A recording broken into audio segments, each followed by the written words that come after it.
Well, ladies and gentlemen, welcome. We are coming back to Vcarve to actually start drawing. This is the second video in the series of how to draw your product in Vcarve so that it can talk to the CNC machines and be cut out and made in, well, real life. So we're going to draw our shapes in here that we want the CNC machine to cut out.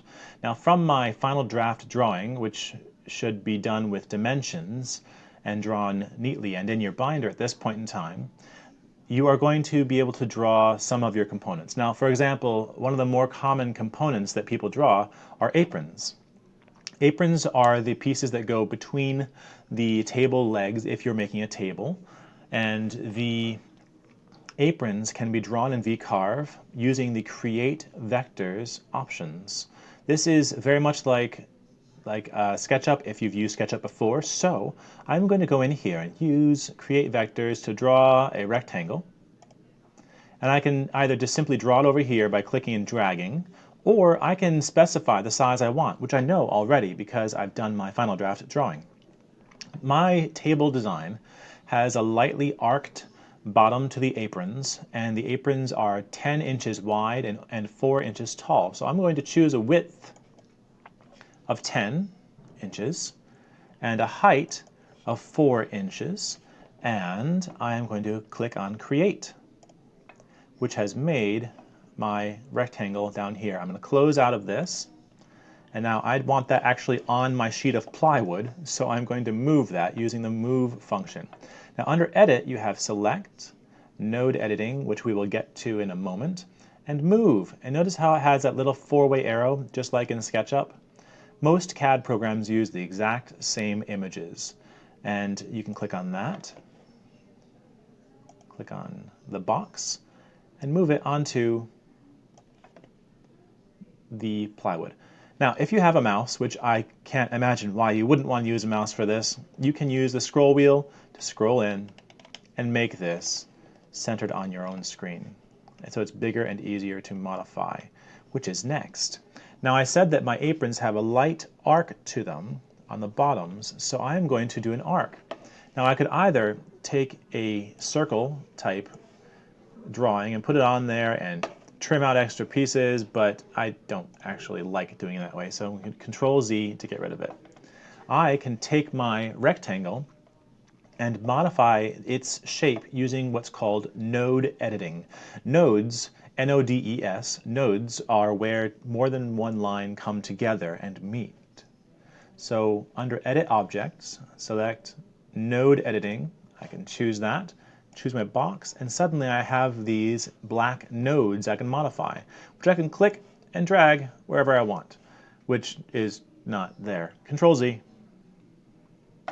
I do want, however, to change this line down here, so I am going to right-hand click with my mouse and insert a point.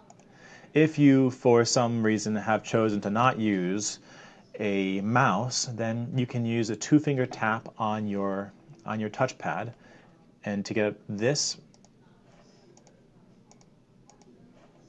menu.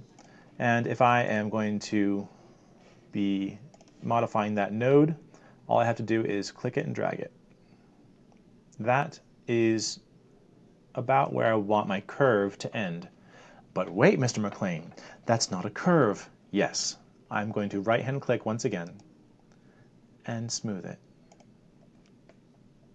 Now, if I want to change the angle of the curve, I can grab this here, and once I grab that, I can actually twist and change this, or smooth it out so it goes further over to the end. I can also take it and stretch it and twist it up to make a wave table. And you know what?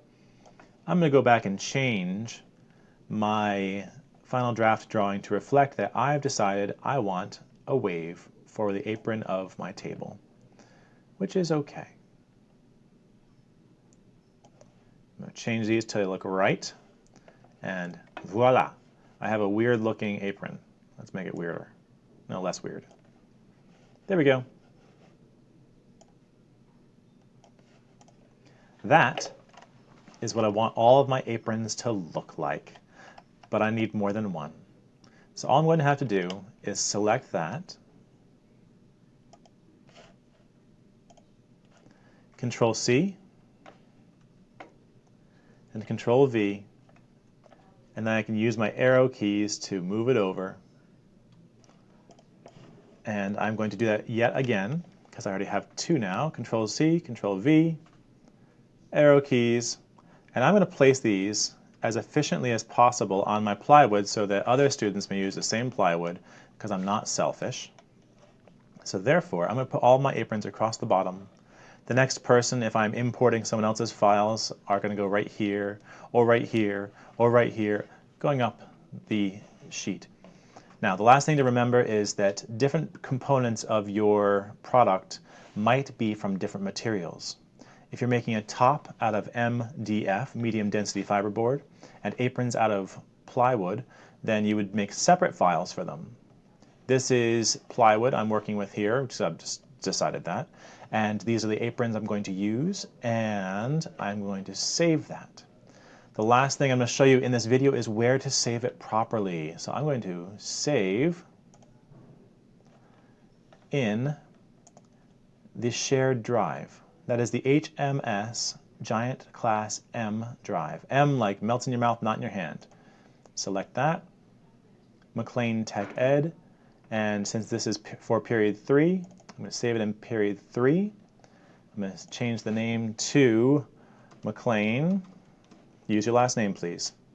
McLean Aprons. I'm going to click Save. At which point in time, this is saved. If you close your Chromebook and walk away without saving it, anything you did since the last save is gone. This is the real world, not Google Documents. And that is how to draw basic shapes in Vcarve for your product. Thank you. Good luck.